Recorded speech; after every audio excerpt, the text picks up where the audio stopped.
Sanford viewed government as a force for change. He was governor during an era where dissent in the country was really growing, particularly among African Americans. And as governor, he tried to use that office to push the levers to advance North Carolina, particularly in the area of race relations. Where there was public evidence of inequality, there was protest. The tactic was nonviolence.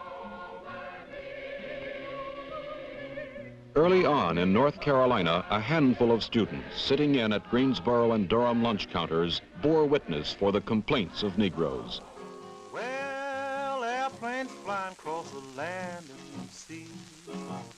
Everybody flying but a Negro like me. Uncle Sam says, your place is on the ground.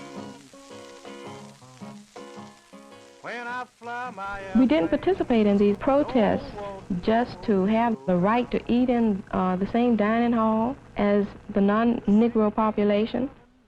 They were aimed at the whole social and economic structure of our nation. You want these 40 people to lose their jobs right now? You just shut your big mouth. It was built into Southern customs, as well as the economy, that white people would be in charge and black people would, as language of the time had it, would stay in their place. We are aware of the fact that the Civil War was fought more than 100 years ago, and there is still a great difference in what the American Constitution says and what the American Negro is actually able to realize.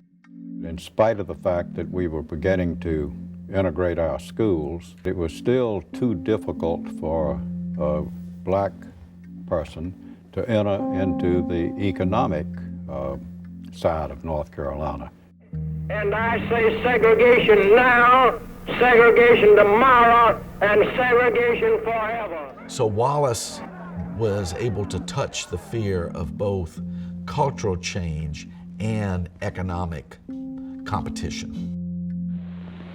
This is the heart of state government. Few legislative bodies have so much authority as the one that sits here, the North Carolina General Assembly. This is the only state legislature that cannot be vetoed by a governor. Little can be done by state officials and agencies, by county or municipal governments, without approval of the legislature. The big decisions may not be made in the legislative building at all, but in a Raleigh hotel, the lawmaker's home away from home. You had a white political structure which could bend for self-preservation. The conservative whites learned that the way you dealt with progressive whites was to tag them as being nigger lovers and to suggest that when they talked about economic equity, they were going to include black folks as well. The working white, the redneck, whatever, was not an idiot, so he learned his lesson by immediately becoming more racist than the racist and becoming the angry member of the conversation. We took the position from the very beginning that the demonstrations were lawful. Our obligation was not to break up demonstrations, but to be sure they were orderly and to be sure they were not interfered with, and that we, in a way, were the fence between the people that wanted to demonstrate and the people that didn't want demonstrators. The mob had become so unruly and overpowering, they insisted upon... There have been a great number of indignities that I have suffered, and now I speak of physical harm. I've been spat upon and kicked and stomped in the stomach. It is necessary for me to go to jail and to sacrifice in any way possible. Each arrest and each conviction gives me a sort of different feeling. I become more committed and rededicated to the principles upon which I stand. The movement moved around the state, but Chapel Hill became a focal point for us. And so part of our strategy into calling attention to the injustices was to block the traffic so that we created havoc in the Chapel Hill community. And the governor wanted to stop or to curtail a lot of the activities that we were doing. I cannot and will not allow the situation to degenerate to the point of mob against mob, force against force. I therefore call on all citizens concerned to cease all mass demonstrations. Sanford believed in dissent and was willing to engage protesters in give and take. One night, protesters gathered outside the governor's mansion, and he actually came out and engaged with the protesters, which was unheard of for a Southern governor of that era. I said, I must walk out there by myself and talk to them. And so I invited them to come to the Capitol the following day. We'd talk about it. And a great many of them did, of course. Terry approached the race issue in North Carolina as one of being a good neighbor. And Terry's instrument in Raleigh, after he became governor, was to work between the white and black communities in North Carolina. It was called the Good Neighbor Council. And he formed the Good Neighbor Councils, and I was on one in Wilson, North Carolina, as a brand new lawyer.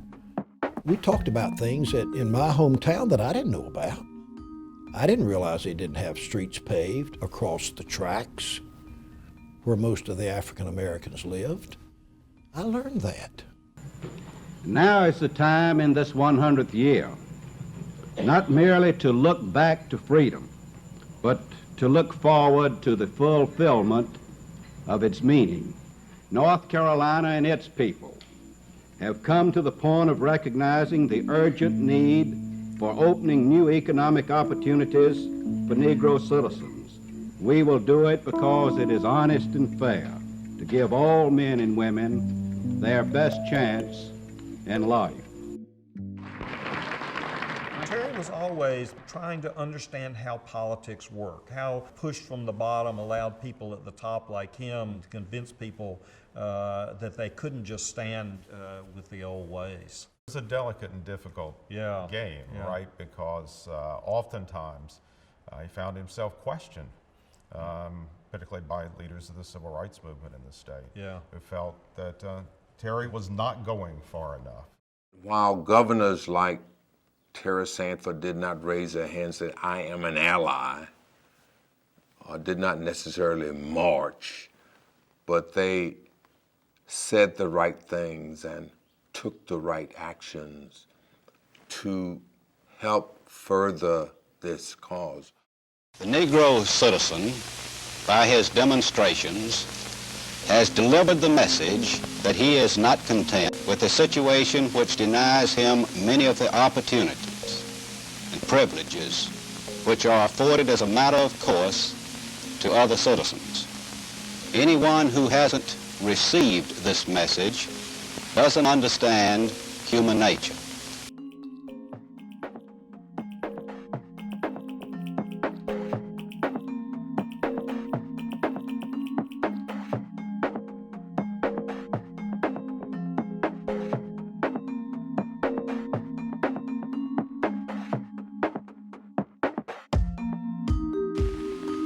The Civil Rights Act is the law of the land, and the question confronting us is what shall our reaction be to the law?